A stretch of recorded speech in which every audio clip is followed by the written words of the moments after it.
คนที่บ่มีธรรมะเป็นที่พึ่งนี่มืดมนอนตการเด้สิบ่จักหยังเลยก็คือสัตว์ทั่วไปนั่นแหละแต่ว่าถ้าหันหน้าเข้ามาสู่ธรรมะแล้วสิมีทางออกของชีวิตไผก็สร้างตอนที่อยู่โดยทำมาหากินน้ำโลกเขานั่นน่ะมืดมนอนตการตีบตันหาทางออกบ่ได้เด้บาดหันหน้าเข้าสู่วัดหันหน้าเข้าสู่ธรรมะมีทางออกมีที่พักใจ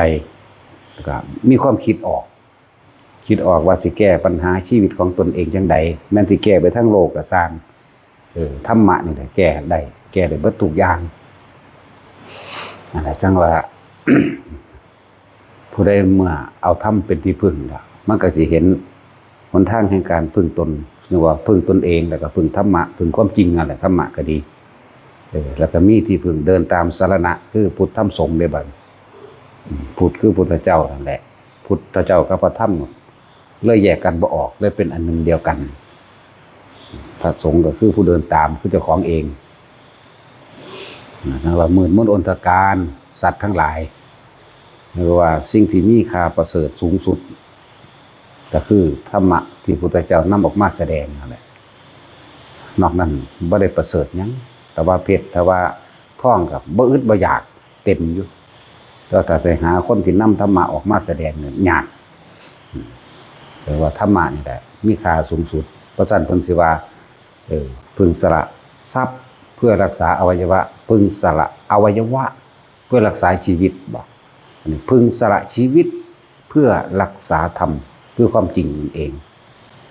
สัตว์ทั้งหลายที่มืดมนอนตการแต่เก่าก่อนที่พระพุทธเจ้าบ่ทันได้ตรัสรู้บ่ทันได้มีพระพุทธเจ้าเกิดขึ้นแต่สิพูดถึงในสมัยการก่อนโลกที่ประคองคุณงามความดีมาได้ก็อาศัยพระโพธิสัตว์พระโพธิสัตว์มันก็แตกฉานทุกอย่างนี่แหละเพียงแต่ว่าบ่ทันได้พร้อมในหมู่ในคณะในกลุ่มคนในผู้รวมสร้างบารมีบ่ทันได้พร้อมนั้นเว้าไปจังเขาก็บ่เข้าใจถ้าพร้อมแล้วจนว่าถ้าพร้อมในการตรัสรู้แล้วก็ทำตัวเป็นตัวอย่างแหวกโมออกมาให้แปลกก็โมจ้ะสร้างความเชื่อถือเกิดขึ้นโดยการโกนหัวห่มผ้าเหลืองหรือว่าบิณฑบาตก็ออกมาจากโมคำเว้ามันจึงเป็นตนาเชื่อการกระทำตัวให้เห็นจังซี่คือบอกว่าศาสนาสืบอยู่มาใดพุทธศาสนาสืบอยู่มาใดก็นักบวชใครสิวางได้ก็ว่าเถอะแต่บ่มีนักบวชเป็นผู้สืบโดยอัตลักษณะของพุทธศาสนาบ่มีทางคนกับคนคือกันมันบ่ได้เชื่อเด้มันเว้านิพพานสิเอาหยังมาเว้าให้ว่ามันเชื่อเป็นบ่ซั่นแต่บ่มีตัวอย่างที่ดีเลยนักบวชนั่นแหละเป็นที่หนึ่งอยู่แล้วบ่ซั่นพุทธเจ้าสิออกมาเป็นนักบวชก่อนบ่แล้วก็มาปฏิบัติตัวทั้งภายนอกและภายในเป็นหนึ่งเดียวกันบัดนี้ผู้ถ้าสิเว้าเรื่องมันมีมาแล้วจังมาเว้าที่หลังดอกพวกว่าอันบ่หัดแต่บวชก็ได้มันก็แม่นถ้าบ่มีนักบวชสืบไว้ก็บ่มีทางเป็นไปได้คือกันเป็นสั้นคือศาสนาอื่นๆนั่นแหละเขาก็คือคริสต์จังซี่เขาก็อิสลามหรือหยังก็เขาก็มีลูกมีเมียมีหยังไปเนี่ยเขาก็เว้าซะให้พระเจ้าซอยอีหยังก็โยนความผิดความถูกแล้วให้แต่พระเจ้าของเฮาบ่ได้โยนให้ไผได้โยนให้เจ้าของนั่นแหละเพราะฉะนั้นคือว่าเมื่อดวงตาของโลกได้เกิดขึ้นแล้วคือวันจุติจิตของพระพุทธเจ้าโพธิสัตว์เฮานี่นั่นแหละดวงตาของโลกดวงตาของจักรวาลดวงตาของโลกทั้ง3ที่ถูกอวิชชาปิดบังมืดตึ๊บสิ่งที่ความมืดบ่อาจอยู่ได้ก็คือความสว่างสิ่งที่ความบรู้ทนอยู่บ่ได้ก็คือแสงสว่างแห่งปัญญาอันเป็นการตรัสรู้ของพระพุทธเจ้าแหละในเมื่อมันมีความเกิดมันก็ต้องมีความบ่เกิดนั่นน่ะหนทางและวิธีต่างๆในความบ่เกิดเดินแบบใดเพิ่นก็วางแบบแผนแปลนผังไว้เฮาเบิดแล้วมีทานมีศีลมีเนกขมะปัญญาวิริยะขันติสัจจะอธิษฐานเมตตาและอุเบกขา ท่านแต่ผู้ใดอยากถึงนิพพานเร็วสิก็จะท่านแหลกของต่ออย่าหวังผลในท่านอย่ามีจิตคิดผูกพันในผลหนึ่งท่านว่าท่านนี่ขอให้ได้เป็นนั่นเป็นนี่แลกนั่นแลกนี่อย่ามีจิตบ่มีหม่องความคิดนะหรืออารมณ์ที่ยังค้างๆหรือตกค้างในความอยากได้อยากดีอยากมีอยากเป็นมันก็บ่เอาท่านนี่อานิสงส์แห่งท่านนี่ไปแลกเพื่อในความอยากได้อยากเป็นตัวนั่นมันมีความหวังมันตัดความหวังในความอยากได้อยากเป็นมันก็บ่คิดถึงหยังบ่คิดถึงบ้านหลังใหญ่ๆบ่คิดถึงว่าจะได้เป็นเจ้าฟ้ามหากษัตริย์พระราชาบ่ได้คิดถึงว่าสิไปเกิดสวรรค์พรหมโลกทั้งใดนั่นมันตัดออกแล้วเด้นั่นว่าธรรมดาเด้เพิ่นก็วางแบบแผนแปลนผังไว้เฮาดอกศีลนี่ก็คือการไม่เบียดเบียนทำร้ายผู้ใดผู้หนึ่งให้เสียชีวิตและทรัพย์สินแต่ถ้าบ่ไปเบียดเบียนทำลายไผแล้ว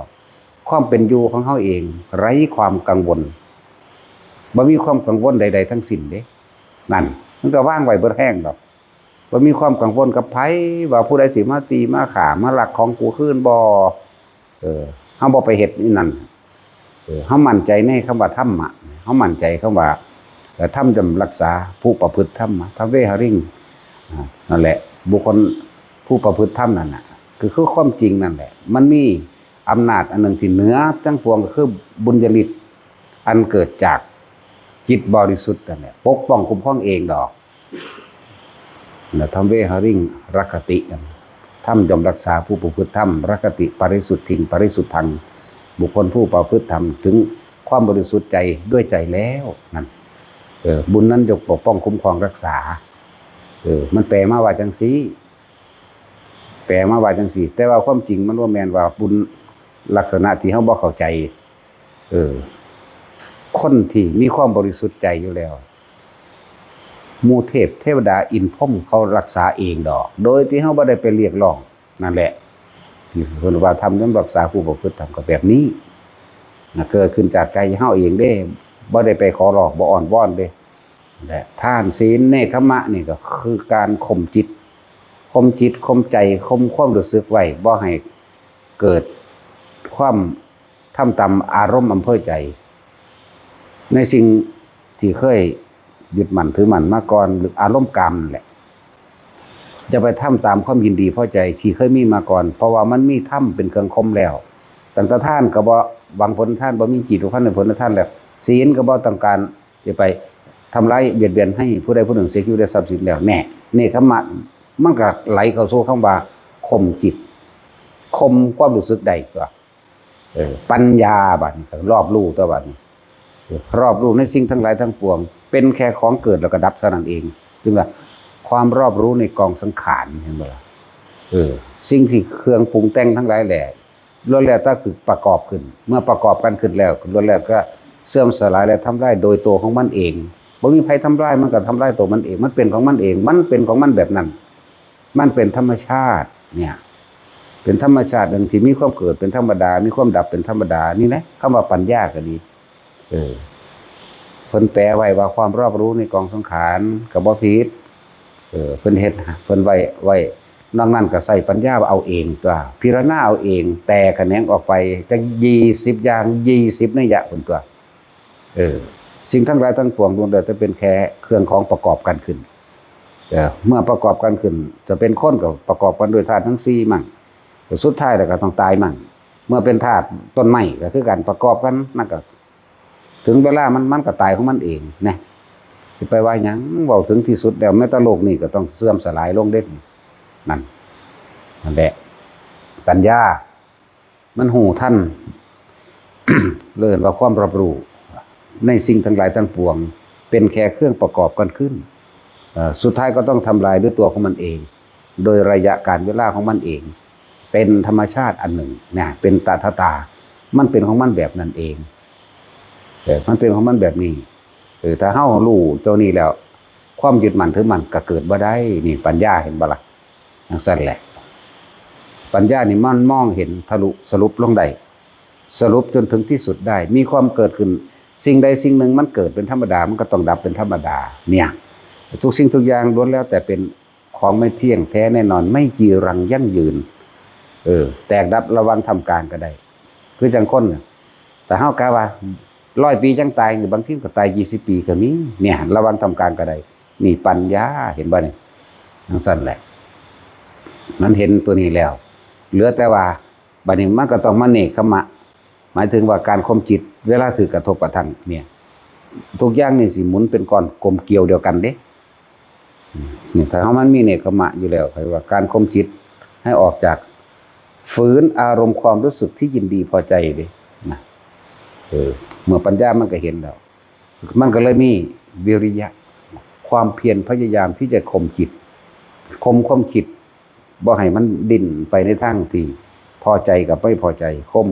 แล้วมีการภาวนาน่ะแน่มันก็ดึงมานี่คือเก่าวิริยะมีความเพียรเผากิเลสแต่ของเอง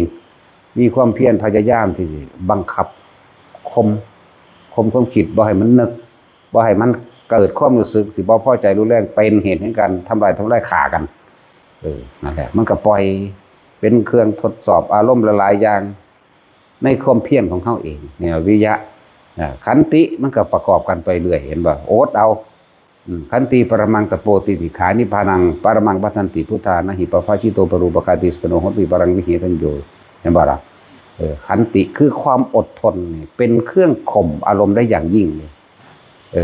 ของผู้บำเพ็ญเพียรที่จะทำให้แจ้งซึ่งพระนิพพานเข้าใจบ่ล่ะนี่แล้วขันติ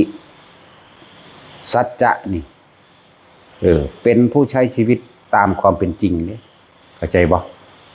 นี่เฮาจะเอาแบบโลกิยะสัจจะหรือโลกุตระสัจจะมาใส่กันเลยคำว่าสัจจะนี่เป็นผู้ใช้ชีวิตดำเนินชีวิตตามความเป็นจริงที่มันเป็นบ่ได้ดำเนินชีวิตลักษณะว่าคือไม่เชื่อความจริงโดยตถาตาบ่เชื่อความจริงโดยโลกมีความเกิดมีความดับโดยคนมีการเกิดมีการตายโดยความคิดหาความจริงแท้แน่นอนบ่ได้โดยหลายๆอย่างเป็นเครื่องปรุงเครื่องแต่งเครื่องประกอบกันเข้าแล้วถึงเวลาก็ทำลายเฮาบ่เข้าไปยึดบ่ล่ะ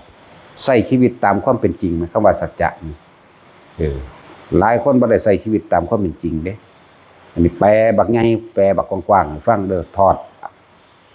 ความรู้สึกถอดความจริงทั้งโลกทั้งธรรมออกให้ฟังนั่นนะว่าท่านได้เว้าเรื่องสัจจะอันเกิดจากวาจาของเจ้าของเด้เว้าเรื่องอันนี้ซะก่อนสัจจะคือความจริงว่าสิ่งทั้งหลายทั้งปวงล้วนแล้วแต่เกิดขึ้นเป็นธรรมดาแตกดับเป็นธรรมดาแล้วเฮาสิไปหวังพึ่งพาหยังเขาไปยึดมั่นถือมั่นเอาอีหยังกับสิ่งบ่จีรังยืนทั้งหลายทั้งปวงเหล่านี้แล้วเฮาก็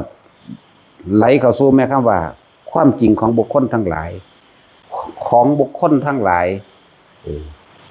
ที่ยังมีกิเลสตัณหาอยู่ย่อมหาความจริงกับบุคคลผู้นั้นไม่ได้เข้าใจว่าล่ะบ่ได้ไปหาความจริงคนยังเป็นอยู่นี่เสือบ่ได้หรอกเข้าใจบ่เพราะว่ามันก็เป็นไปตามอารมณ์มันคือเฮาเคยรับปากกับผู้ใดผู้หนึ่งไว้ว่าเสร็จนี่มันบ่เฮ็ดก็มีเสืออะไรอยู่บ่ก็จังซั่นแล้ว นั่นแหละ จึงว่าสัจจะนี่ดำเนินชีวิตใช้ชีวิตตามความเป็นจริงของโลกที่มันเป็นจังซั่นแม้กระทั่งที่ว่าให้เห็นตามความเป็นจริงว่าไม่มีสิ่งศักดิ์สิทธิ์ใดที่จะดลบันดาลให้บุคคลผู้ใดผู้หนึ่งเป็นทุกข์หรือเป็นสุขได้นี่ก็คือสัจจะเข้าใจว่าสัตว์โลกเป็นไปตามกรรมคือการกระทำของตัวเองเท่านั้นเป็นสิ่งนี่ก็คือสัจจะจากว่า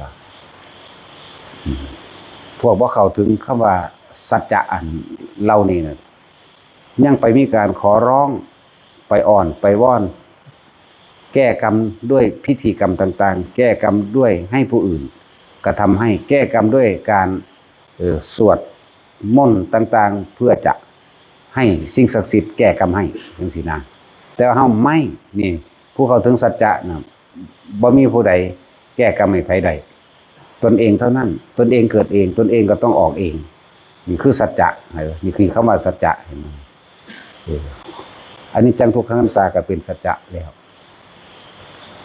นั่นแหละเฮ็ดอีหยังก็เฮ็ดไปตามความจริงใช้ชีวิตก็ใช้ตามความจริงเรียกว่าผู้เข้าถึงสัจจะโลกิยะสัจจะสัตว์ทั้งหลายเวียนว่ายแต่เกิดเพราะตัณหาและอุปาทานเห็นว่าคือความมืดมิดปิดบังปิดบังบ่ให้เห็นความจริงนี่ ให้เห็นแต่ความจำหรือเคยสืบต่อกันมาเห็นนะถึงเวลานี่เลี้ยงผีว่าผีนี่สิว่าโดนบันดาลบ่ให้เก็บไข้ได้ป่วยว่าผีทั้งหลายว่าเทวดาทั้งหลายเทวนิยมทั้งหลายสิเสกให้แต่ของได้เงินได้ทองแต่เฮ็ดจังซี่บ่เฮ็ดตามพิธีนี่ผิด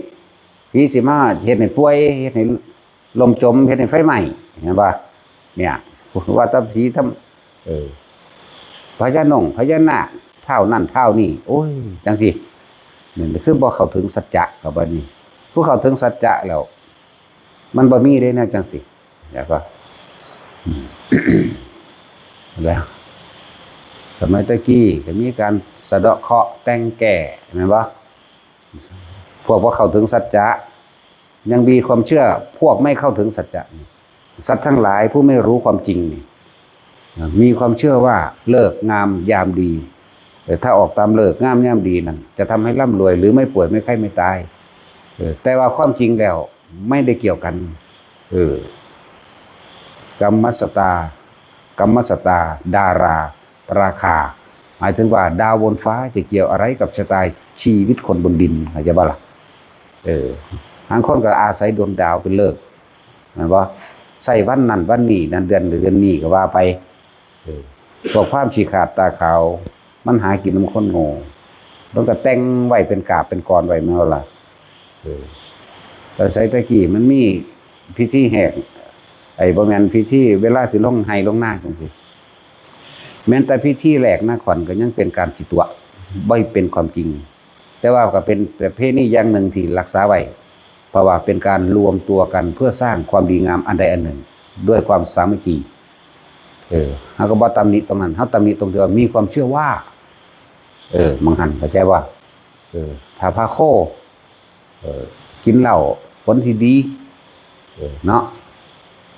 ก็มันซีมเบิ่งมันเป็นหยังคือเป็นเหม็นๆเนาะกินแล้วมันก็แหงดังขึ้นนะก็เห็นว่ามันแงะดังขึ้น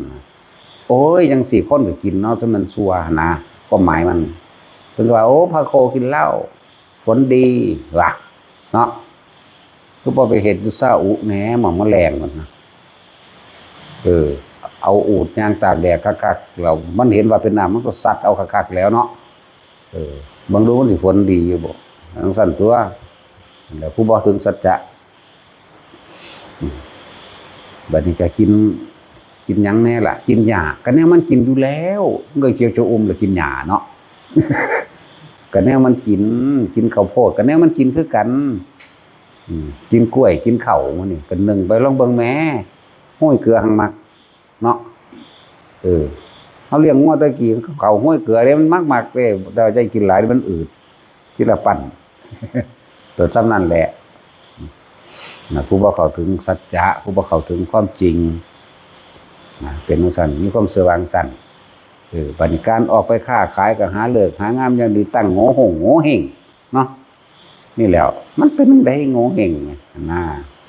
เฮาก็รู้จักแต่มักโง่เฮงแล้วลวกกินได้ซั่นบ่ซั่นก็มาออมเท่านี้หน่อยนี่มันกำลังเหงานอนนี่ เนาะนี่ออมเด้สิจักว่าดิพอดีเด้นี่ยำดูก ยำดูกเด้คือกบหน่อยนี่จักว่าเขาป่นแล้วก็เอามาโง่เฮงนั่นแหละมาลวกกินกับแซ่บด้วยสิหนึ่ง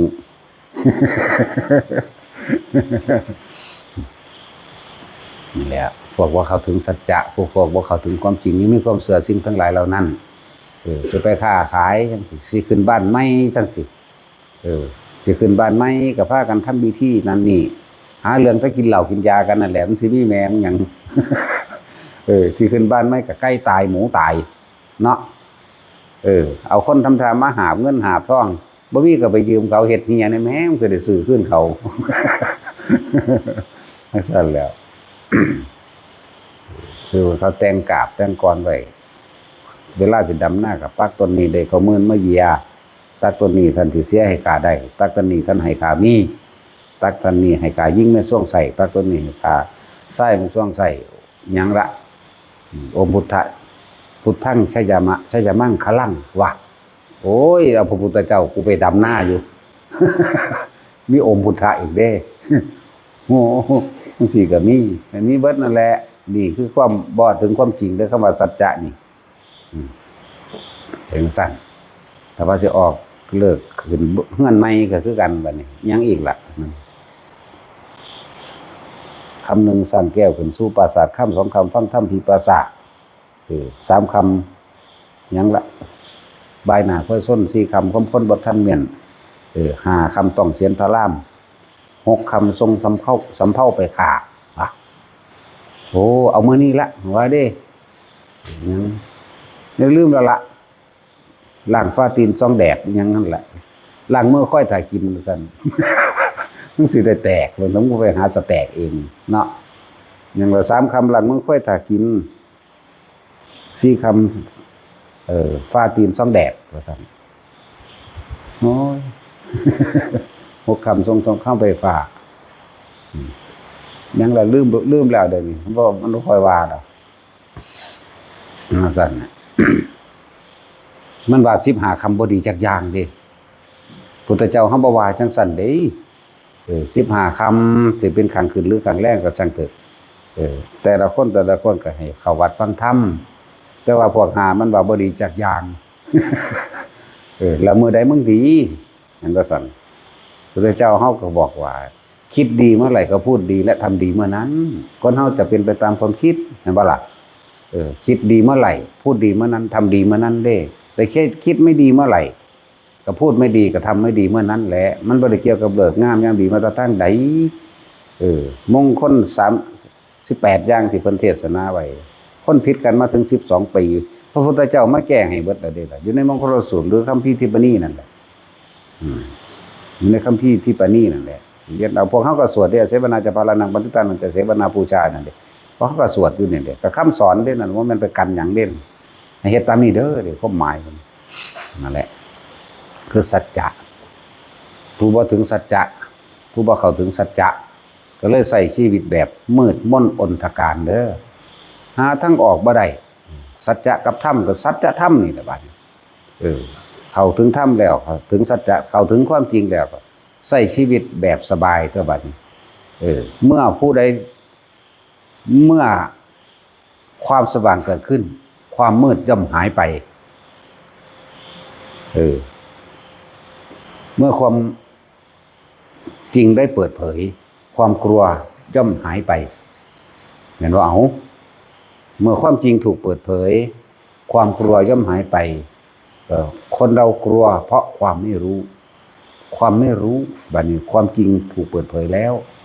ความกลัวย่อมหายไปเขาก็ใส่ชีวิตอย่างสง่าผ่าเผยได้จังสั่นแต่แต่บุคคลที่พูดถึงสัจจะตัวนี้แต่คนทั้งหลายบัดนี้พูดถึงสัจจะย่อลงมาหาตัวบุคคลได้บัดนี้คนที่เว้าเรื่องนั้นเรื่องนี้คอยรับปากกับบุคคลทั้งหลายว่าจะทำสิ่งนี้ให้เมื่อเสียสัจจะครั้งที่หนึ่งอย่าคิดว่าจะ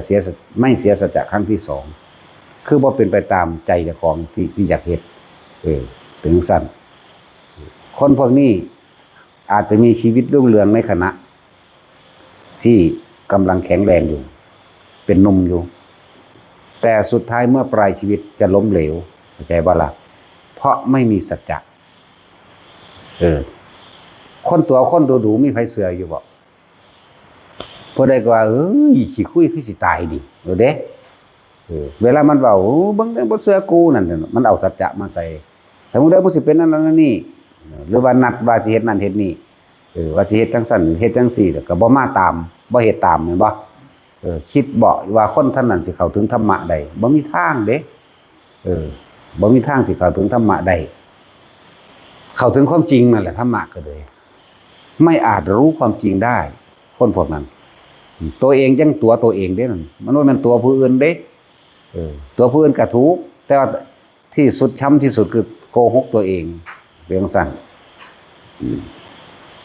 การโกหกผู้อื่นหรือการไปให้ความหวังหรือตั้งสัจจะว่าจะทำสิ่งนี้เห็นบ่แต่ว่าตัวเองทำไม่ได้ตัวเองทำบ่ได้บ่เป็นไปตามนั้นย่อมมีเหตุผลต่างๆมายกอ้างเข้าใจว่าล่ะมาอ้างว่าค่านั่นอยู่ยากนั่นอยู่แต่ค่าถ้ายากล่ะมึงไปรับปากเขาเฮ็ดหยังนั่นบ่ซั่นบุคคลเมื่อทำลายความหวังข ของผู้อื่นเหมือนว่าสั่นบางที่คนอาจจะมีความหวังเดียวแต่เอาคนผู้นี้ไปรับปากว่าจะทำตามที่ตัวเองตั้งเอาไว้สัจจะนั่นแหละแม้การถูกโกหกเพียงครั้งเดียวความเชื่อถือนั้นหายไปบ่มีความเชื่อถือได้บ่นี่อ้าวบุคคลนี้บ่เชื่อถือแล้วคนที่2ที่3 4 5 6 7 8 9 10ไม่มีความเชื่อถือนั่นน่ะคนเสียสัจจะเฮ็ดจังไดมันสิสำเร็จได้บ่มีทางเด้เนี่ยคนเสียสัจจะจะคิดว่าจะถึงธรรมะจะคิดว่าจะถึงที่สุดแห่งธรรมะด้วยไม่เห็นทั้งความจริงและไม่ทำให้ถึงที่สุดแห่งความจริงด้วยถึงสั้นบ่เห็นความจริงในเรื่องของโลกนี่แหละเข้าใจบ่ล่ะแล้วก็บ่เห็นความจริงว่าตัวเองน่ะจะพ้นออกจากธรรมทั้งปวงได้บ่จักบ่ล่ะพ้นออกจากสัพเพธรรมานัสสะอภินิเวสยะนี่นะสิ่งทั้งหลายทั้งปวงไม่ควรเข้าไปยึดมั่นถือมั่นพ้นออกจากสิ่งทั้งหลายทั้งปวงคำว่าธรรมก็ดีพ้นออกมันเสียที่ตัวเองเพราะตัวเองก็ยังตัวเองเนาะแล้วเพราะสิเห็นให้ไผพ้นได้สัจจะนี่สำคัญนะสัจจะนี่เป็นบารมีอย่างใหญ่เด้บ่ธรรมดาเด้อร่วมมาเอาทานศีลเนกขัมมะปัญญาวิริยะขันติสัจจะเนี่ยตัวความจริงตัวนี้เห็นถึงแต่บางคนมันถึงสัจจะล่ะมันก็เข้าใจการเบียดเบียนผู้อื่นก็คือการเบียดเบียนตัวเองการทำร้ายผู้อื่นก็คือทำร้ายตัวเองเหมือนบ่นี่สัจจะเหมือนบ่นี่คือความจริงของโลกความจริงที่มันเป็นโดยธรรมไหมเบียดเบียนผู้อื่นก็เบียดเบียนเจ้าของโกหกผู้อื่นก็โกหกเจ้าของได้บัดนี้ทำร้ายผู้อื่นก็ทำร้ายตัวเองเห็นบ่คนทั้งหลายสิอายุชีวิตสั้นพลันตายทั้งหลายแหละก็เพราะเคยทำร้ายผู้อื่นตัวเองก็ย้อนมาได้รับคือเก่านี่คือความจริงไหมสัจจะจริงไหมมีคนมาผู้เดียวกันมาตัวเฮา2 เทื่อ 3 เทื่อนี่เป็นสีเสื้ออยู่บ่บาดนี่โกหกครั้งที่1โกหกครั้งที่2ครั้งที่3ถึงจะทำจริงก็ช่างไม่มีความหมายสำหรับบุคคลผู้นั้นต่อไปแม่นบ่เอาเพราะว่ามันเบิดความไว้ใจแล้วแม้แต่สัตว์เดรัจฉานก็บ่เชื่อเด้สัตว์เดรัจฉานก็บ่ยอมรับเด้เข้าใจบ่ล่ะนั่นแหละคนที่เสียสัจจะนี่แม้ตอนนี้เขาอาจจะช่วยเหลือตัวเองได้อยู่ในขณะที่ยังหนุ่มแต่ว่าหลังจาก40หรือ50ปีขึ้นไปเขาจะช่วยเหลือตัวเองไม่ได้เพราะว่ายัง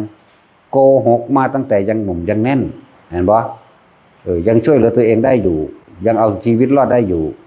แต่เมื่อหมดกำลังจักว่าหมดกำลังแห่งกายวิ่งหาใครให้ช่วยเหลือก็ไม่ได้เพราะเขาไม่เชื่อบัดนี้ลำบากได้บัดนี้ร่างกายก็บ่แข็งแรงแล้วคนมันเฒ่าเนาะหาอยู่หากินก็ซื้อเครื่องไผก็บ่อยากให้ไปไกลให้ไกลหน้าไกลเฮือนไกลบุคคลใดเด้เขาก็ซาลือเกินไปแล้วบัดนี้อุ้ยขี้คุยขี้ตายนี่มันตัวคนดีๆตัวบักนี้ว่าเด้ก็ซั่นล่ะบ่ซั่นสิว่านี่สัจจะนี่สำคัญอย่างยิ่งเด้ มันบ่แม่นสัจจะตั้งแต่ว่าแค่นี้เจ้าสิบ่ถึงความจริงของโลกไม่เข้าถึงโลกิยะสัจจะไม่เข้าถึงโลกุตระสัจจะไม่เข้าสู่ปรมัตถสัจจะได้อีกแต่ธรรมดาบ่เสียยังหนักเด้จังว่าอย่าพยายามอันใดเฮ็ดบ่ได้ก็จึงบอกว่าแต่ละคนเด้ออย่าพยายามไปรับปากกับไผเถอะยิ่งการรับปากกับผู้ทรงศีลทรงธรรมเบ้ยอยู่ธรรมดาดิลดลงเลยเด้ความมันหลายๆอย่างลดลงเลยบารมีตัวเองก็ลดลงทดถอยจากบ่ล่ะจังซั่นมุเทพเทวดาก็บ่อยากรักษาเด้ภาษาคนขี้คุยเนาะเฮาว่าคนขี้คุยจังซั่นเขาบ่อยากไปเบิ่งเด้เห็นบ่ล่ะจังซั่นเด้อายุมากขึ้น50นี่จะเห็นผลลดดอก50นี่เห็นผลบ่มีผู้ใดอยากเข้าใกล้บ่มีผู้ใดอยากให้นั่นไปใกล้เฮือนเขาดอกเขาสิระแวดระวังเด้อจักเด้อมันจะตัวเอาหยังอีกเด้อบาดนี้แหนะแม่นบ่เอาความจริงนำพวกเจ้าประสบมามีอยู่บ่ล่ะมาตัดสินเอ้ยแต่งมันคุยขี้ตายนี่ล่ะตัดสินว่าแม่นบ่ล่ะคุยนี่ไปเสือหัวมันได้บักนั้นแน่บัดนี้ผู้นี้ก็ว่าผู้นี้ระวังได้บัดนี้ผู้นี้เว้าให้ฟังแล้วมีจะไปเสือมันได้บักนี้เห็นบ่ล่ะ ผู้นี้กับผู้นี้บ่ทันได้ประสบด้วยตัวเองแต่ว่าได้ยินเรื่องเล่าตัดสินไปฟ้องไว้แล้วไปบอกเขาไว้แล้วว่าเพราะถ้าผู้นี้มามันสิระวังไว้เด้มันสิระวังไว้เนาะแม่นอีหลีเด้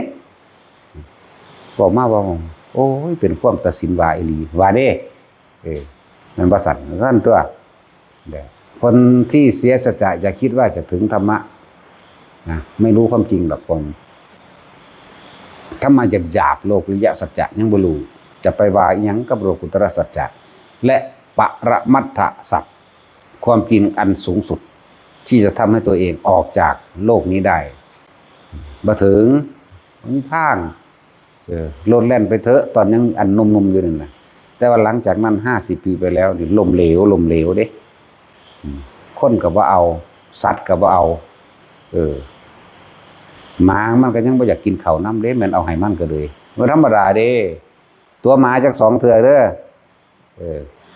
ตัวที่3มันบ่กินฮอดข้าวนะมันขี้เดียดมันเอาเด้อเนี่ยสิว่าหยังกับคนเนาะยิ่งคนที่ถึงความจริงยังพูดถึงสัจจะแล้วเนี่ยโอ้ยเขาหังบ่สนไล่หนีโลดเว้าแบบไล่น้ำใจโลดเนาะขุนเข่าไร้น้ำใจโลดเด้ไปขี้คุยนี่โลดเด้โดยเฮานังปากบ่ดีอยู่แล้วแม่นว่าซั่นโอ้ยมาอีกแล้วบักหาขี้คุยขี้ตัวนี่โลดเด้จังซั่นเราตรงๆเด้บัดนี้คนมีสัจจะบ่ได้สนว่าไผสิสั่งหรือสิหักเด้มันเว้าไปโลดเด้มันคนถึงความจริงแล้วแหมมันบ่ได้ย้านหยังเด้คนที่เข้าสู่ความจริงแล้วบ่ย้านหยังแล้วก็บ่ไปเบียดเบียนไผดอกไม่เบียดเบียนไม่ทำร้ายผู้ใดผู้หนึ่งเสียชีวิตและทรัพย์สินตลอดทั้งคนและสัตว์ยุ่งก็สร้างใส่เดือนก็ตามหมดก็ตามเขาหลีกเขาเลี้ยวเขาระวังเขายังนี่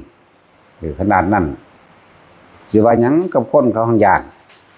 อย่างนั้นขึ้นมาหาเจ้าของเองนั่นแหละเขาถึงความจริงแล้วดังสั่นเห็นยังก็ล้มเหลวคนมันมีสัจจะทั้งนั้นแหละนั่นแหละแต่ว่ามีสัจจะแล้วกันไม่มีเมตตาเห็นบ่ซั่นแต่คนมีสัจจะแล้วมีเมตตาเสมอด้วยรักตนเสมอผู้อื่นรักผู้อื่นเสมอด้วยตนเลยเมตตาเห็นบ่มันกระโดดลงที่อุเบกขาถึงตัวนั่นนี่แม้หนทางที่พระพุทธเจ้าวางไว้ถึงที่สุดเลยคืออุเบกขาสิ่งใดสิ่งหนึ่งเกิดขึ้นกระทบกระทั่งเป็นธรรมดาเพราะเขาถึงความจริงแล้วจากว่าเขาถึงความจริงแล้วนี่เขาเลยไม่หวั่นไหวจิตที่ถูกโลกกระทำกระทบแล้วนี่ย่อมไม่หวั่นไหวกับสิ่งทั้งหลายทั้งปวงได้บัดนี้แต่ว่ามันมีเครื่องรักษาเขาอยู่แล้วคือธรรมและเหนือสิ่งทั้งหลายพวกคือบุญจริตที่มันเกิดมันรักษาเขาเองดอกเขาบ่หวั่นไหวแต่ว่าก็บ่มีหยังเฮ็ดเขาได้แม้นพยายามที่จะกระทำแต่ก็ทำไม่ได้นั่นแหละเขาก็เลยบ่หวั่นไหวก็เขาถึงความจริงตัวนี้แล้วแล้วเป็นอุเบกขาอุเบกแต่ว่าอุเบกก็มาจากคำว่าอุบัติขามาจากคำว่าสังขารเครื่องประกอบปรุงแต่งทั้งหลายที่อุบัติขึ้นแม้จะเข้าไปสู่การกระทบกระทั่งกับบุคคลผู้นั้นบุคคลผู้เข้าถึงความจริงแล้วนั่นน่ะเขาก็ทำอะไรเขาไม่ได้เรียกว่าอุเบกขาจากว่าล่ะภาษาบาลีมันมาจังซั่นมันก็ยกศัพท์สมาร์ทตัดออกบัดนี้เฮาก็แปลทับศัพท์เฮาแปลตามความจริงเด้นี่เฮาบ่ได้แปลบาลีเด้บัดนี้แต่ว่าล่ะพวกบาลีนั่นน่ะจักแมงยังบ่มันทำไรแล้วนี่นะต้องถ่ายครูเหรอกูบ่ครูให้กูเอาจริง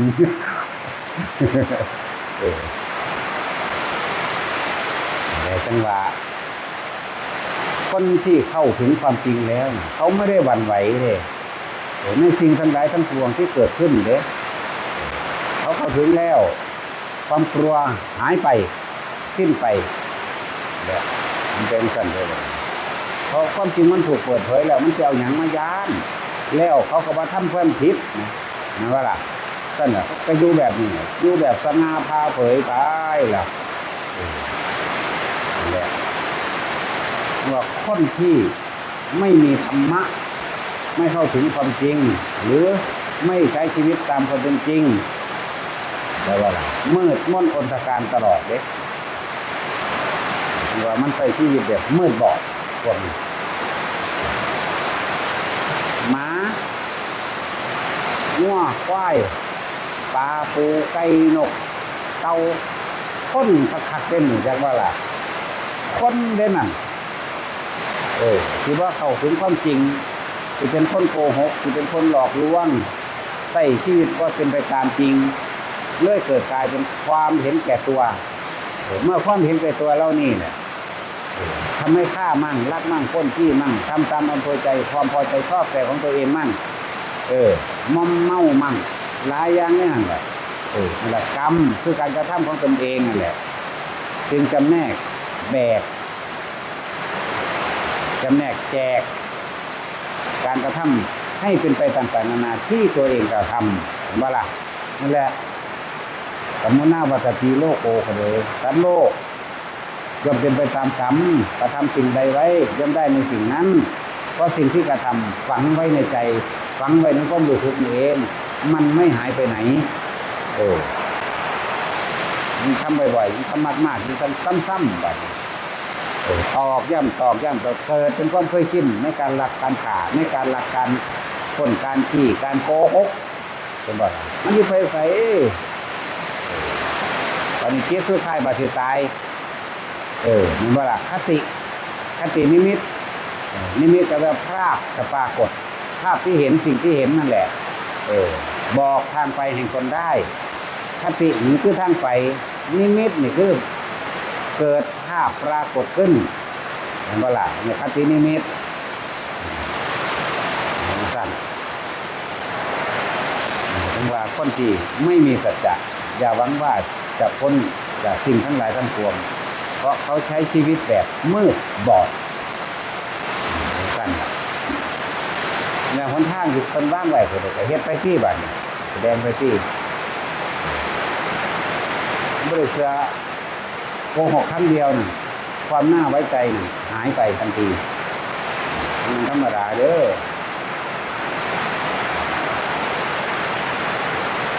ว่าหลายคนพยายามที่จะพึ่งตนเองให้ได้ที่จะพึ่งธรรมะคือความจริงให้ได้เด้อในโลกนี้บ่มีผู้ใดเฮ็ดให้ใครเกิดแต่เจ้าของได้มาเฮ็ดเอาเองเกิดเอาเองเด้อนี่คือความจริงว่าสัจจะนี่มารดาบิดาไม่ทำให้เราเกิดเด้เราเกิดมาด้วยกรรมร่วมกันแบบนี้ว่าล่ะการใส่ชีวิตและสมรู้ร่วมคิดร่วมกันด้วยจิตเจตนาจึงมาเกิดร่วมกันเป็นมารดาบิดาเป็นลูก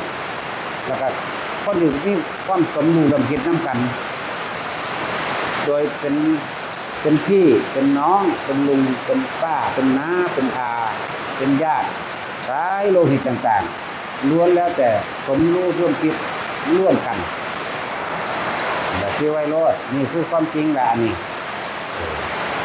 คือว่าเป็นยังขึ้นมาบัดนี้ครับว่าพูดถึงว่าคนที่เคยทำเลวร่วมกันทำนี่ก็พัดเข้าไปหาสู่ที่เลวร่วมกันคนเลวย่อมพบกับคนเลวได้ดีแต่คนเลวจะพบกับคนดีไม่ได้เด้อันนี้พวกที่มาสั่งสมบุญบารมีนี่แหละต้นเหตุผลกรรมคือพวกเข้ามาฟังธรรมเกิดศรัทธาหรือความเชื่อและความเห็นด้วยตัวเองลงใจด้วยตัวเองที่เรียกว่าการกระทำกุศลกรรมร่วมกันเนี่ยประเด็นแม้นไม่ใช่ญาติสายโลหิตแต่ว่าล่ะแม้นไม่ใช่ญาติสายโลหิตกุศลกรรมทั้งหลายที่เคยร่วมกันดึงดูดเข้ามาหากันเพราะเฮาเคยทำเอาไว้แล้วในการก่อนเหมือนกันกับพวกทำอกุศลกรรมเขาก็เคยทำเอาไว้ในการก่อนดึงดูดไปที่เพิ่นเบ้าไว้ธาตุเสียเห็นบ่ย่อมไหลเข้าสู่ธาตุเสียเช่นกันธาตุดีย่อมไหลเข้าสู่ธาตุดีเช่นกันกลุ่มบุคคลผู้เป็นมิจฉาทิฏฐิย่อมรวมอยู่กับบุคคลผู้เป็นมิจฉาทิฏฐิ กลุ่มที่เป็นสัมมาทิฏฐิย่อมรวมกลุ่มกับบุคคลที่เป็นสัมมาทิฏฐิมิจฉากับสัมมาจึงเป็นดุจดังเส้นขนานกันไม่อาจอยู่ร่วมกันได้เห็นปะตั้งสั้นแหละตัวเฮ้าน่ะต้นเหตุหมายถึงว่าเคยกระทำบุญกรรมกุศลกรรมร่วมกันมันจึงดึงดูดมาบัดนี้ผู้อยู่ใกล้บันไดอีกกระสางที่มันบ่เคยเห็นนำกันมันบ่มาเด้คอยที่จะใส่ร้ายป้ายสีตลอดนั่นเพราะว่าเขาสั่งสมแต่อกุศลกรรมแม้นคนดีพูดดีทำดีเพียงใดก็ช่างย่อมไม่เป็นที่ถูกใจของเขาก็เขาบ่เคยน้อมเขาบ่เคยมุทิตาจิตยินดีกับการกระทำความดีของบุคคลผู้อื่นแต่ว่าถ้าบุคคลผู้ทำเลวเขาจะร่วมเข้าใจว่ายินดีด้วยกับการทำบาปคนพวกนี้สิเป็นทั้งสั้นนั่นแหละมันจึงไหลมันจะแยกธาตุของมันเองดอกธาตุยังธาตุดีกับธาตุเสียนี่แหละธาตุนิสัยเลวธาตุมิจฉาทิฏฐิความเห็นผิดกับความเห็นที่ไม่เบียดเบียนใครนี่คือความเห็นถูกเรียกว่าสัมมาทิฏฐิเห็นตามความเป็นจริงพวกนี้จะเห็นไปตามความเป็นจริงเห็นบ้าสันพวกมิจฉาเดไม่ได้เห็นตามความเป็นจริงเลยเห็นบ้าล่ะเข้าใจแล้วว่าบันพวกมิจฉานี่ไม่เห็นอะไรไม่ได้เข้ามาร่วมกับเฮาแต่ว่าเวลาเขาเว้าเรื่องของเฮาเขาเว้าอีกแบบนึงเด้ไม่ได้พูดตามความจริงเข้าใจบ่ล่ะแต่พวกสัมมานี่พูดตามความเป็นจริงแล้วก็ไม่บ่อยากเว้าเรื่องของผู้อื่นพร้อมนี่ต่างหากเดี๋ยวจังหวะแต่ละคนเด้อพยายามรักษาสัจจะคือความจริงของชีวิตนั่นแหละบ่แม่นสัจจะถ้าปากเฮาได้รับปากไว้เด้ใช้ชีวิตตามความจริงเถอะสัมมาทิฏฐิมีความเห็นตามความเป็นจริงนั่นเองแล้วก็ใส่ชีวิตตามความจริงอย่าไปใส่ตามความเห็นผิดคนที่มีสัมมาทิฏฐิแล้วแม้นบุคคลผู้นั้นจะพยายามกล่าวตู่ใส่ร้ายหรือพยายามที่จะรั้งเราให้เข้ากับเขากับว่าเข้าเด้มีความพยายามมากขึ้นไปกันไม่เข้าจากบ่ล่ะเพราะพวกนี้เข้าใจเขาว่าความจริงพวกนี้ฟังธรรมพระพุทธเจ้าไม่เชื่อเห็นบ่ล่ะหรืออย่าเชื่อจากการได้ยินได้ฟังคนเฮาฟังพร้อมคำเดียวส่วนมากเนาะแต่นี่พวกนี้สิบ่เป็นเด้พวกสัมมาทิฏฐิบ่เป็นเด้อย่าเชื่อเพราะการได้ยินได้ฟังผู้อื่นเห็นบ่ล่ะเขาต้องพิสูจน์เพราะว่านี่เป็นความจริงเขาต้องหาความจริงให้ได้แต่ว่าคนที่เชื่อเลยไม่มีการพิสูจน์แล้วเชื่อเลยเห็นบ่ล่ะนี่แหละหลักการต่างๆพระพุทธเจ้าวางไว้ให้เบิดแล้วอย่าเชื่อเพราะได้ยินได้ฟังสืบต่อกันมาอย่าเชื่อเพราะกระทำต่อๆกันมาอย่าเชื่อว่าบุคคลผู้นั้นสมควรเชื่อบุคคลผู้สมควรเชื่อภิกษุนักบวชแต่ว่าเว้าไปในทางผิดบัดนี้บุคคลผู้นั้นเป็นผู้สมควรเชื่อหรือเชื่อก็มีเด้นั่นแหละเพราะว่าไม่เป็นสัมมาทิฏฐิไม่เห็นความจริงไม่เข้าถึงความจริงบ่เป็นจังซี่ภิกษุนักบวชจังซี่เขาเว้าทำบุญจังซี่เจ้าทานมา10,000นึงเด้อเจ้าสิได้ไปสวรรค์ชั้นดาวดึงส์จังซี่มันสิไปอยู่บ่บาดนี้สัมมาทิฏฐิเห็นปั๊บทันทีเลยรู้ความจริงปั๊บมิจฉานี่โอ้ยหลงปะเอาบ่ล่ะบาดนี้นั่นแหละบวงสุวันนี้เสื้อผีสางนางไม้เทวดาอินพรหมพระเจ้าว่าจะโดนบันดาลนั้นให้เห็นบ่พวกสัมมาบ่เสื่อเด้รู้แล้วเสยแต่ก็บ่คัดแล้วแต่เจ้าเนี่ยนี่ความต่างนี่บ่ล่ะจังซั่นก็เรียกว่าพญานาคมีฤทธิ์มีเดชดลบันดาลความร่ำรวยให้ได้จังซี่เห็นบ่ล่ะตั้งแต่หมามันก็ขอเป็นคือบ่ได้จักคนว่าเนาะเห็นว่าซั่นลีนั่นแหละแต่ว่ามันดลบันดาลได้หมามันก็ขอเป็นเด้เนาะเคยเห็นบ่หมามันขออันนั้นขออันนี้กินเงี้ยงางอยู่แต่ชิ้นเจ้าชำนาญเรื่องนี้เจ้าก็เห็นอยู่ว่าเจ้ากัดกันกับมันมาบ่แห้งดอก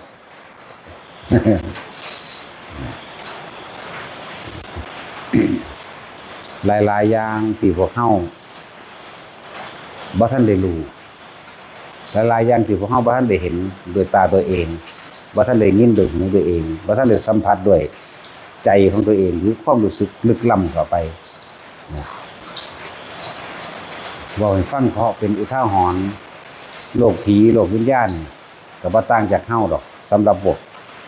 เอาพื้นๆที่เอิ้นว่าสัมภเวสีที่จิตใจบ่ได้มั่นคงในสิ่งใดสิ่งหนึ่งพวกวัดกับเขาพระเจ้ากนกว่าแต่ยังขึ้นเรียกร้องขอความช่วยเหลือจากเอิ้นว่าสัมภวะพวกมีคติไม่แน่นอนหรือว่าพวกยังหาพบเกิดที่แท้จริงยังไม่ได้นะยังเลื่อนๆลอยๆอยู่เรื่องสัมภวะนะก็มีครอบครัวคือพวกเฮาหาอยู่หากินคือพวกเฮาแต่ว่ามีความเดือดร้อนอยู่เขาสิมีหญ้าปากควายคำว่าหญ้าปากควายเลยอาทิเขาสิอยู่ในแบบสิเทียบวางได้ดีล่ะหญ้าปากควายหรือตุ่มหม่องเฮาเองเขาสิมีร่างน้อยๆแบบนั้นเวลาบ้านนี้แรงย้ายไปทำหน้าพุ่นเด้ใจว่าคือคนย้ายพากันย้ายไปทำหน้าทั้งพุ่นวันนี้ถ้าฝนตกแค่ท่วมตุ่มหม่องคือท่วมบ้านเขาเด้นี่แล้วก็ขอให้สิ่งศักดิ์สิทธิ์ช่วยได้บัดนี้เป็นสั้นพวกทิศพวกจานมีเบิดเด้คือคนธรรมดาเฮานี่แหละตัวกรรมตัวนี้เวลาไฟไหม้ป่านี่บ่หาแต่ไหม้ป่าใหญ่นะเด็กน้อยเขาจูดเล่นจังซี่เพราะว่ามันซ่อนอยู่ในมิติน้ำเฮาเองเด้จูดไหม้บึ้มไปน้อยๆไหม้จักว่า2ว่านี่เขาได้ไปถือกับหมู่บ้านนั้นโอ้ยซอยแน่ไฟไหม้ทิศมือเอิ้นจันบุญมาแม่เด้เคยบวชว่าได้พวกนั้นก็เลยนั่นแล้วจังซั่นแล้วถ้ากันขนของลงแล่นตักน้ำสาดไฟเด้นี่คือกรรมที่เขาต้องรับแค่ว่าล่ะแต่นี่ทางนี้แรงก็ย้ายไปย้ายครอบครัวย้ายหมู่บ้านเด้พากันย้ายไปจังได๋โอ้ยทางนั้นเป็นโรคนะโรคหาเป็นโรคก็ย้ายหนีบางทีก็ไปถือไฟไหม้รัดการก็คนก็เผาแต่เขาบ่ได้เผาไงดอกบางที่ก็แค่ว่าเขาจุดไฟขึ้นเพื่อสิเฮ็ดแนวอยู่ในกินนิดหน่อยเขานี่นะคือนายพรานนั้นไปน้ำปลาน้ำดงนี่สิก็จุดขึ้นระวางบ้าเดียวนี่นะแต่เขาก็แกะดินออกแล้วเขาก็เฮ็ดปิ้งกินปิ้งหนูปิ้งหยังกินจังซี่ไปถึงหมู่บ้านนั้นโอ้ยตัวเนี่ยไฟไหม้เด้ทิศนี้เอิ้นจานบุญจานนั้นมาเนี่ยบักนั่นบักนี้อีนี่จูงลูกจูงหลานหนีเด้ว่าธรรมดานี่แหละเว้าให้พวกเจ้าฟังก็เป็นคติตัวอย่างให้อยากให้ทำตัวเองให้มันถึงความจริงซะนะน้ำท่วมก็มีเรือพายเรือคือกันนี่แหละมีโจรมีขโมยลักของลักงัวลักควายมีเด้จังซั่นงัวควายก็บ่แม่นงัวควายจริงแต่ว่าเป็นโดยกรรมใจบ่ล่ะเป็นโดยกรรมเด้พวกนี้นายบ้านบางหม่องบางเมืองบัดนี้ต่อสู้กันเด้ฤดูนี้เป็นฤดูตอนนี้ฝนตกใหม่นี่พวกเมืองนาคจากบ่ล่ะพวกนาคกันสู้กันเด้นาคเขมรกับนาคอยู่อุดรสู้กันมองเขาลบสู้กันอยู่หนองหานนึงเด้จากบ่หนองหานอุดรน่ะแม่หนองหานอุดรเด้สู้กันเด้พัดกันแพ้พัดกันชนะนะบ่ใหญ่เด้เขาบ่ใหญ่เด้สู้กันผู้ใดแพ้กันหนีไหลเข้าไปตามเงาไม้หญ้าปากควายตอนที่เฮาเห็นอยู่นั่นน่ะเลยว่าแบบมันเข้าไปในหญ้าปากควายนะมีจักพอเดินหญ้าปากควายไหลเข้าไปจังซี่น้ำสู้กันพวกขี้ม้าพวกทหารทางนั้นไล่มาเด้พวกนี้ก็แล่นหนีลมลุกคุกคานถึกฟันคือตายหยังบ่ตายเด้แก ก็คือตายโดยสมมุติของเขาในหันแต่ว่าทางลูกแลนเฮาก็เห็นลูกแลนอยู่นะไปมันก็ไปพูนไปตั้งทัพนี้อยู่ไกลก็ถามล่ะมันเป็นจังไดอยู่ล่ะสู้กันเพราะว่าหยังว่าอันเมืองนั้นดูถูกเมืองนี้นี่เห็นว่าล่ะเลยมาท่าลบท่าต่อยสู้กันสิก็มีบางที่เมืองนี้ไปร้อยเอาลูกสาวเมืองนั้นก็มีเด้นี่มันเป็นเรื่องของกรรมนี่เบิ่นจริงๆเฮาเห็นประจำนั่นแหละแนวมันนี่บ่ค่อยเว้าปานใดนานๆสิเว้าที่นึงอยู่ดอกมีอยู่ทั่วไปเด้บ่แม่นว่าแต่อยู่พุ่นอยู่พี่เว้ายกตัวอย่างให้ฟังซื่อเฮาก็ถามเกี่ยวกับธรรมะนั่นแหละเป็นสู่กันพัดกันแผ่พัดกันสนะอัญญาเอ้ยเป็นหยังคือบ่ยอมกันเป็นหยังคือบ่ทันสิอยู่เมืองบ้านเมืองมีพระอยู่บ่มีพระกับพระปลอมๆนั่นแหละพระก็แบบว่าเวลาสิไปหันไปนี่ก็ทำพิธีคือกันเด้สักยันต์เป่าน้ำมนต์จังซี่นะก็มีแล้วปลอมๆได้บ่แม่นของจริงได้บ่แม่นอีหลีเด้นั่นแหละคือพวกพระวัดกับเขาพระเจ้าก็นบผีก็เอาพญานาคก็ถือเอาสมปูสมปุยใส่กันบางที่ก็ไปก้าวตู้ดูถูกพระผู้ทรงศีลทรงธรรมทรงฌานโสดาสกิทาคาก็มีเด้เศษกรรมมันมาร่วมให้กันเองดอกพวกนี้แต่มันทางไหลมาร่วมกันได้ด้วยความสมรู้ร่วมคิดดอกมันเลยเกิดเป็นหมู่บ้านมีขโมยขโจรคือกันเด้ลักงัวลักควายคือกันเด้นำจับกันบ่แม่นคนใหญ่ๆคือเฮาเด้คนน้อยๆหน่อยก็ตุ่มหม่องเฮาอีกนะใหญ่หมู่บ้านจังซี่เสียงหมักก็ลงงัว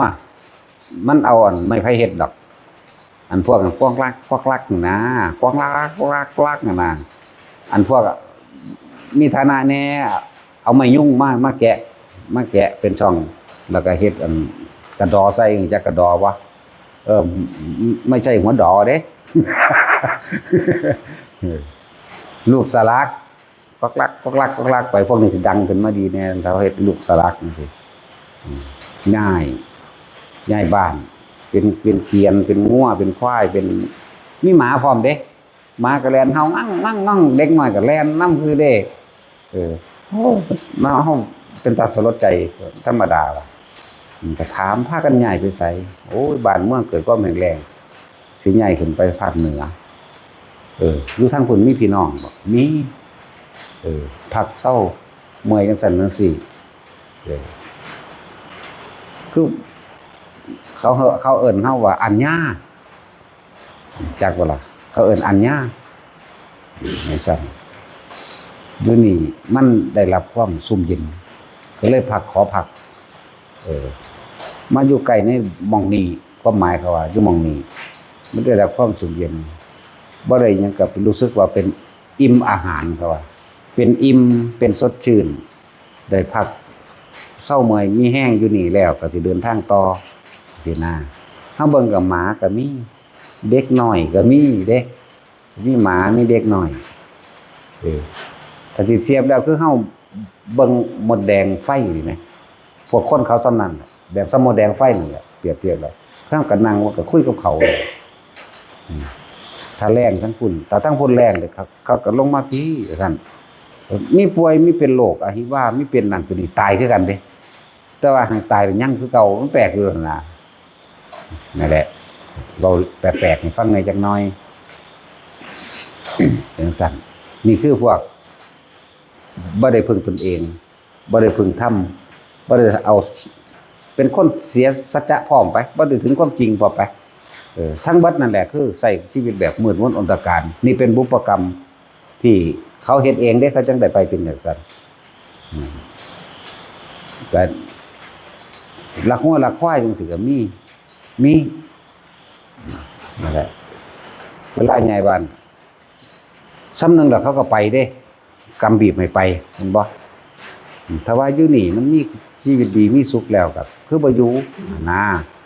โอ้บ่ได้ดอกได้เว้ากับผู้นั้นผู้นี้ไว้แล้วไปเด้นั่นแหละกรรม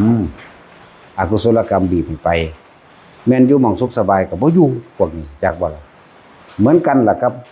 พวกเฮามาสร้างคุณงามความดีพาคนเฮ็ดพวกบ่เฮ็ดนำก็บ่เฮ็ดนำเด้ เหมือนกันเลยนะเขามาคิดเทียบใส่นะเป็นแบบนั้นขนาดเขาอยู่หม่องหันปกติเขามัน16 กิโลพุ่นเนาะ1 โยชน์ในความว่าผู้ใดก็สร้างอยู่ในเขตเขาเป็นแกนกลางไว้นี่16 กิโลออกไปนี่ปุ๊บมันยังก็สร้างอยู่ซุ่มเย็นเบิดในขณะนั้นเหมือนเบิดอย่างสั้นขนาดบอกว่าคือบ่อยู่นี่โลดบ่อยู่หลายเด้นั่นแหละน้อยๆสมมุติแดงไฟนี่ก็สิเทียบเฮากันใหญ่ๆจังซี่แหละแต่คุยกันรู้เรื่องนั่นอย่างสั้นปัจจุบันที่ก็ไปเห็นอีกเป็นเมืองคือโบราณแต่ว่าลบกันเด้ขี่สร้างขี่ม้าเจ้าพญานั่นเจ้าพญานี่ว่าไปจักพญาแมวหยังล่ะ หลายโพดลบกันลบเอาบ้านเอาเมืองกันเด้นั่นนี่ก็มีโอ้มันปนกันอยู่ในนี่แหละนี่แหละจังว่ายังความสลดใจให้ทุกคนแม่นพวกเจ้าว่าท่านได้เห็นมันก็น่าสงสารแต่เว้ามาแล้วก็เลยบ่อยากให้ทุกคนประมาทในการปฏิบัติของเจ้าของเองนะมันอยู่ทั่วเด้มันบ่แม่นแต่อยู่ประเทศไทยมันไปเบิดมีไปเบิดทั่วโลกอยู่อเมริกาพุ่นก็มีแบบเดียวกันนี่แหละนรกก็บ่แม่นนรกของฝรั่งเด้อันเดียวกันเด้แม่นนรกแม่นสวรรค์ก็บ่แม่นบ่ได้แยกเด้บ่ได้แยกเด้อว่านางฟ้าสิมีปีกคือฝรั่งนั้นบ่แม่นเดียวกันเด้ก็ธรรมดาคือสวรรค์เฮานี่แหละสวรรค์ก็อันเดียวกันจาตุมตวาติสายมาตุสาคือกันพวกเขาทำฌานสมาธิได้จังซี่ก็เข้าสู่พรหมโลกได้คือกันเด้พรหมปริสะปโรหิตามหาพรหมาไล่ขึ้นไปจนว่าฮอดพุ่นอันเดียวกันเบิดเลยโลกสวรรค์บ่ได้เกี่ยวกับศาสนาใดเลยบาดนี่แม้ความจริงนะบ่เกี่ยวกับศาสนาเลยศาสนานั้นศาสนาบ่เกี่ยวกับการกระทำของตัวเองผลลงไว้สัตว์โลกเป็นไปตามกรรมโอ้ยมีเด็ดขาดอันนี้แน่นอนบ่ได้มีพระเจ้ามารับบาปบ่มีไถ่บาปบ่มีมีแต่ไถ่จังใดไว้อยู่ในความรู้สึกของเจ้าของโลดอยู่ในใจของเจ้าของบ่ลืมสัญญาอารมณ์ตัวนั้นบ่ลืมแบบมันก็จำแนกแยกออกไปตามนี้เด้เบิ่งไปจังซั่นที่จริงก็บ่ได้ตั้งใจเบิ่งดอกมันเห็นขโมยอยู่ผู้เดียวก็เล่นๆไปหั่นแหละจังซั่นพระก็มีเด้หลวงพ่อเฒ่านั่นอายุพรรษา 4,000 ปีอยู่ก็มีจังซั่นพระก็มีก็ในกรรมของเขาเองล่ะเน้นน้อยหัวขี้กากก็มีเกาขี้กากเป็นชีหิตเป็นหิตอยู่หำมันก็เป็นเกาบาดเบิดหำเหลือลากไข่หำตกมีเบิดมันก็ขึ้นมาใหม่เด้มันแปลกอยู่อันว่าถ้าได้แม่นนรกแบบนั้นเด้อันนี้ยังเป็นอยู่ในหมู่นี่แหละสัมภเวสีที่ว่ามีคติแน่นอนนะสิว่าจังซี่ล่ะพวกนี้โอ้มันหลายอันเรื่องลึกลับแนวหมดนี่อันนี้เว้าเรื่องจังซี่ให้ฟังซะก่อนซื่อบัดนี้ก็หลวงพ่อนั่นก็ซามือใส่โลดได้จังเป็นไดเลยมันก็ตีกันอยู่พร้อมนั้นเด้แปลกอยู่ถามอายุพรรษาเท่าใด 4,000 เพิ่นว่าเกิดสมัยใดแม่มึงบัดสมัยพระพุทธเจ้ากักกุสันโธโอ้สมัยนั้นอายุเท่าใดถาม 80,000บวชตอนใดบวชตอนนั้นตอนนี้ได้อายุพรรษาได้บวชปลายสมัยพุทธเจ้าของนั้นนะเป็นหมู่บ้านว่าคนที่มาจังซี่แบบนี้มาแบบคือการกระทำเหมือนกันเข้าใจบ่เหมือนกันคือสิเรียกว่าธาตุเสียย่อมไหลเข้าสู่ธาตุเสียนั่นแหละฮู้จักกันคือบ่นี่บ่ฮู้จักก็มีบ่รู้จักกันได้เด้แต่ว่ามันมาร่วมกันอยู่นํกันเป็นหมู่บ้านนะจังซั่นหลวงพ่อก็ขายข้าวแห้งขายข้าวแห้งตะสินขายข้าวแห้งกินข้าวแลกแกงร้อนมีหมาพร้อมเอาหมานั่นไปหาไล่กระต่ายซั่นเกี่ยวข้าว หอดย่ำสงกรานต์ก็ถอดผ้าออกลืมสงกรานต์เหมือนกันนี่คือการสมัยนี้นี่คือกันก็หลายอย่างกดบอกมานั่นพากันย้ายบ้านไก่หลวงพ่อน้ำหนาเวลาไปก็ดีเต้อนางเกียนเด้ บ่ยางดอกมันพอกบหลายศาสนาพุทธเจ้า 2-3 องค์อยู่ดอกที่เฮาเบิ่งเกิดคนละยุคพุทธเจ้าก็ช่างเลยแต่ว่ามันมาร่วมกันเองในยุคนี้แหมนี่เฮาเว้าในปัจจุบันนี้ว่าถามว่าผู้นี้มาจากยุคใดผู้นี้มาจากยุคใดผู้นี้ 4,000 ปีมันก็ยังหุ่มเหลืองอยู่บุญอันการรักษาศาสนาซื่อๆดอกมันบ่ได้ลงไปเลยเข้าใจบ่ล่ะก็เลยว่านักบวชน่ะมันยังมีแต่ว่าเวลาฉีกากขึ้นหัวแบบเกาจนเลิกออกเด้คือการหลวงพ่อกับเกากันชี้ทูดมื้อนี้เกาเปื่อยเบิดนำมื้อนี้เบิ่งในหั่นแล้วจังว่าเว้าเป็นคติให้ฟังซื่อเล็กๆน้อยๆมีผีเข้าพร้อมเด้แปลกอยู่เวลานั้นก็มีผีเข้าเด้ผีขี้ตัวนั่นแหละพวกแถลงพวกทำไทยเอาแล้วมีหมอผีพร้อมเอิ้นอันทิศคูณผีเข้ามาเป่าออกแน่นนะมีเด้มีคือกันโอ้โลกมนุษย์ตอนเฮาเห็นจังซี่ตายแล้วเขาก็มาเป็นจังซี่แต่รวมแล้วเขาว่ารู้จักกันบ่สิมาอยู่นำกันเป็นนั่นเป็นนี่กันบ่เด้จังซั่นเนี่ยบางทีก็ถามหัวหน้าเขาจักว่าบางทีเขาก็ตอบกว่านั้นบ่ได้นะก็ถามพวกนั้นหัวหน้าเขาถามทัตตรทะมั่งสินะถามกูเว้นมั่งสินะถามเด็กน้อยนี่มันเขาก็เว้าให้ฟังเขาพวกนี้กรรมแบบนี้เป็นแบบนี้นะแต่ของกรรมหยังคือได้มาเฝ้ากับพี่เด้ย้อนคืนกับพี่เด้จักว่าล่ะแต่ใหญ่ก็มีอำนาจอยู่มีฤทธิ์เดชอยู่ตรงนี้สั่นหลายอย่างบางคาบบางสมัยโดยความเห็นผิดของเขาในการติดตั้งศาลหลักเมืองตะกี้เขาเอิ้นศาลหลักเมืองดอกเขาเอิ้นเสาอินทขีฬฝังคนเป็นๆก็มีได้แค่สี่คนเกิดวันจันทร์อังคารพุธพฤหัสศุกร์เสาร์อาทิตย์รับเลี้ยงลูกเมียให้ว่าลงไปทำสัตยาธิษฐานก็ว่าไปได้นี่คือความหลงผิดว่าพวกนี้สิมาเป็นเทพสถิตวะสิเป็นคนเทพสถิตสิรักษาเมืองนี่เมืองนี่ชื่อว่าเมืองจุลนีพรหมทัตจังซี่นะเมืองนี่ชื่อว่าเมืองนี่ขุดลงไปเลิกๆเด้เราใส่ต้นนั้นตะเคียนเนี่ยทั้งลงไปเลยเด้เอิ้นเสาอินทขีฬตายค่าแล้วก็คือกลายว่าเป็นผู้รักษาเมืองจังซี่นะแต่ว่ามันบ่เป็นจังซั่นความอันนั้นมันนั่นนะบ่ได้มารักษาเมืองดอกนั่นแหละเป็นความเห็นผิดเลยเป็นชีวิตติดยึดติดในดินติดในดอนติดในหั่นเลยเป็นคือผู้สมเผ่าทรัพย์จังซี่นะบอกว่าถูกมันหลายแบบหลายอย่างหลายกันเลยนี่คือเว้าเรื่องพวกสัมภเวสีพวกยังเล่ล่อนหาคติแน่นอนบ่ได้เลยสัมภเวสีเด้อยามใดสิสิ้นกรรมบอกว่าได้เขาก็เลยบอกว่าได้แล้วจังว่าพวกเฮาให้รักษาสัจจะเขาว่ารักษาเห็นใส่ชีวิตตามความเป็นจริงซะอย่าใส่ชีวิตตามความหลอกลวงมีเว้าอีกภาคพื้นนึงให้ฟังซื่อๆเด้นี่เขาสู้กันเขาก็สู้กันเอาเป็นเอาตายอีเด้พวกนั้นก็เลยพวกหน้าถึงเวลานี่สู้กันอยู่ตอนนี้เขาพรรษาก็เลิกหรอกสู้กันอยู่บัก3 เดือนพุ่นเด้ไทยสิแทรกได้สิสนังมันก็พัดกันไปพัดกันมานั่นแหละเขาพรรษาเราเลิกเด้พัดลี่กัดไปฟังธรรมคือกันไปขอทำวัดทำบ้านน้ำพระผู้คนปฏิบัติดีคือกันบางที่พวกนี้ไล่ไปฮอดประตูเมืองไผเมืองมันแล้วก็ปิดแล้วก็แล้วไปพวกนี้ไล่มาฮอดนี่ก็ปิดแล้วก็แล้วไปคือกันเด้พวกนา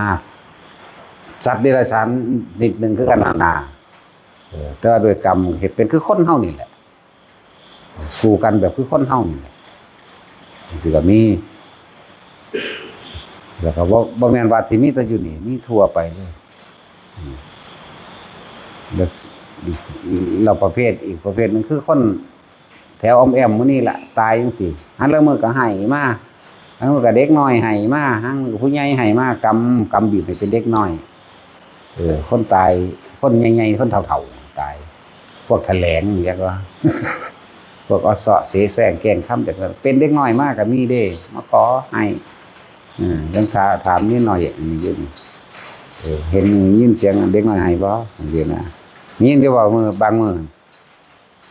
ยินมันคือว่ายาน คือว่าเอาไปนอนน้ำหมู่เดียวกัน แลนมีเป็นนอนน้ำผู้อื่นให้แม่แว่มากก็มีหลายอย่างกำโกงที่ดินโอ้หลายโพดดอกนิดๆหน่อยๆกะเขาว่านิดๆหน่อยๆได้แบกขี้ดินอยู่ก็มีมันบ่แม่นโกงซั่นเด้แค่ว่าไปเข้าข้างว่าธรรมดาได้ไปเข้าข้างก็ดีแบกเพิ่นบักใหญ่เด้ซำบ้านหนึงของเจ้าของ